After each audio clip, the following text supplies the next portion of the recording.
I feel like I'm crooked because my phone is crooked.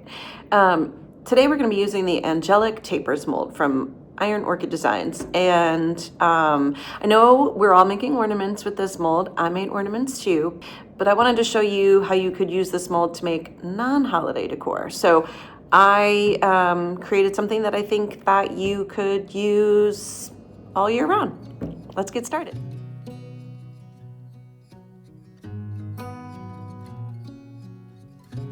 I got this cute little homemade plant stand for like $2 at a church rummage sale, and it definitely needed some zhuzhing.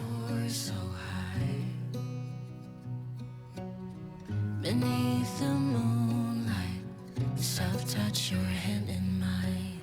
After adding some little wooden feet to the bottom of the plant stand, I glued on castings from the Angelic Tapers mold. I used resin. I like using resin because I really like the clarity of detail that I get with resin, but you could use air-dried clay as well. I also use air-dried clay all the time. It's really totally up to you which you want to use. You make me feel alive. After adding all of my castings, it is time to paint. I'm going to paint the castings first, and I'm painting them in Marquee by DIY Paint because I'm going to gold leaf these, and there's something really fantastic about red paint underneath gold. Full disclosure, because you know I like a little honesty in all of my videos, this project was started on September 11th, finished on September 30th, and I'm now just editing the week of Thanksgiving because that's how I roll. But I've had a lot of stuff going on and did some really fun things, so you know, sometimes life gets in the way.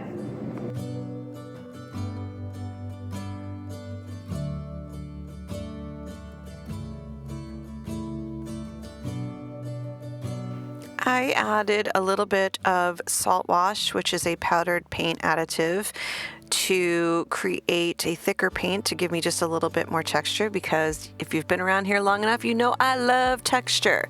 However, DIY paint is a clay-based paint, so you don't necessarily have to add anything and still you can get great texture with it. This base color is kind of an oops from the DIY Paint factory, but you can use weathered wood or prairie gray or letterpress gray or any of the grays if you wanted to copy exactly what I'm doing here, or you can just choose your own.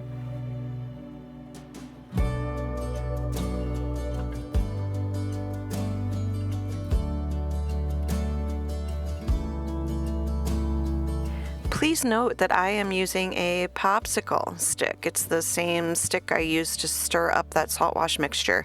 And I'm using that to just kind of move paint around and create some texture. No fancy tools necessary around here.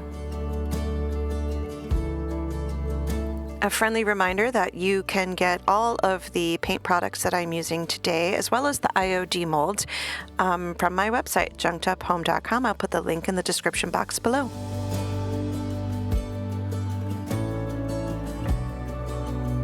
I've shared this before, and I think it kind of bears repeating in that I don't do sample boards and sample finishes before I videotape. So like I just set up my camera, bring out my paints, and start going, and what you're witnessing is me at play. So if there are things that you see that you're like, oh, I would never do that, or why did she do that? A lot of it is just because I'm playing and you're just witnessing that process.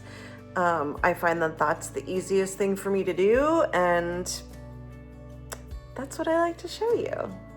So, yeah.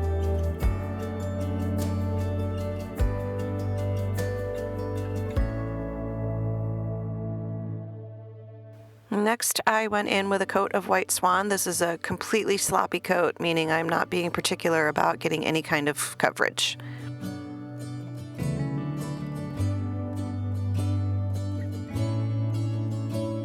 And then I just went in and I played around. I'm using like a paint scraper kind of thing to just move some paint around and create more texture, and there's no plan here. I'm just kind of winging it.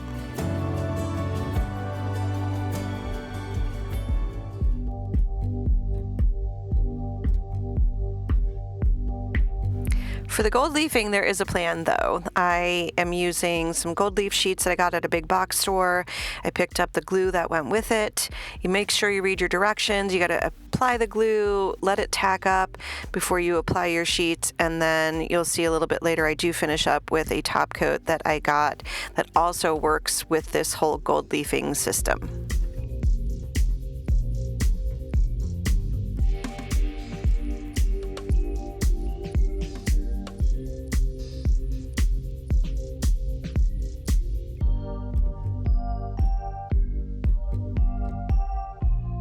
It's a little bit messy, but I kind of like this system, and I kind of like the gold leafing. What's nice about it is that the gold leaf only sticks where you've put the glue, so you can just easily pull off pieces. There's a very little waste, I guess is what I'm trying to say, because you just pull off the pieces that aren't sticking, and then you can just apply that to another area that you have glued.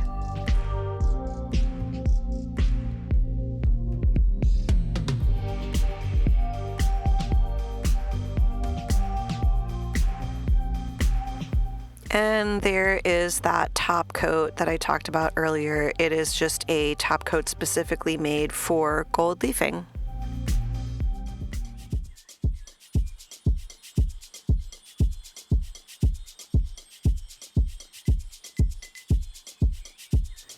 If I were asked which technique is like the most important or one that I think everybody should learn, it is this one. It is dry brushing, because honestly, it is so easy, but really changes your project and really gives that depth and complexity. And I just can't say enough good things about dry brushing.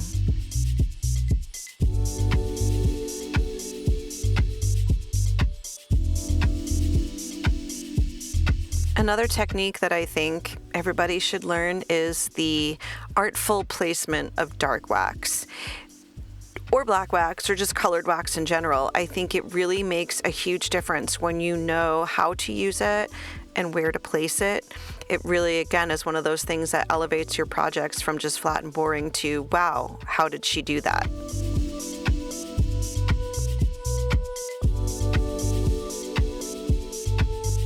For the entire base of the piece, I did some thoughtful or artistic placement of gold wax, including on the castings that I had done because they were a little bit too shiny for the rustic finish of the rest of the piece.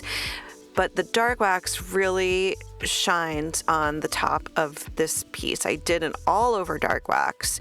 And remember, we created all of that texture. So now there's a reason for that texture, and you'll see that here in just a minute.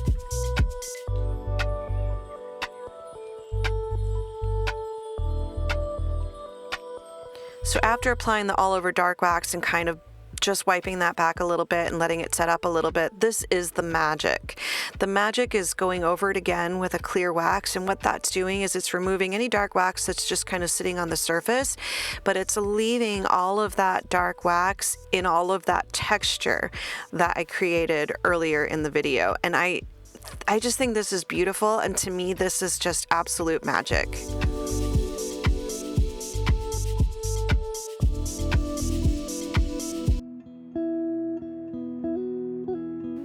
This project was satisfying, I think, for a number of different reasons for me. Number one, I was able to take something that probably was going to end up in the landfill, this $2 Rummage sale find, this humble little hand-built plant stand, and I turned it into something kind of fabulous.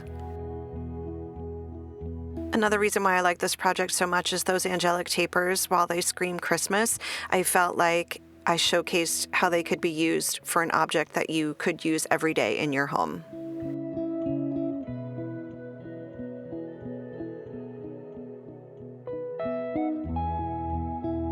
Thank you so very much for watching and for all of your support and spending time with me. I really, really, really appreciate that.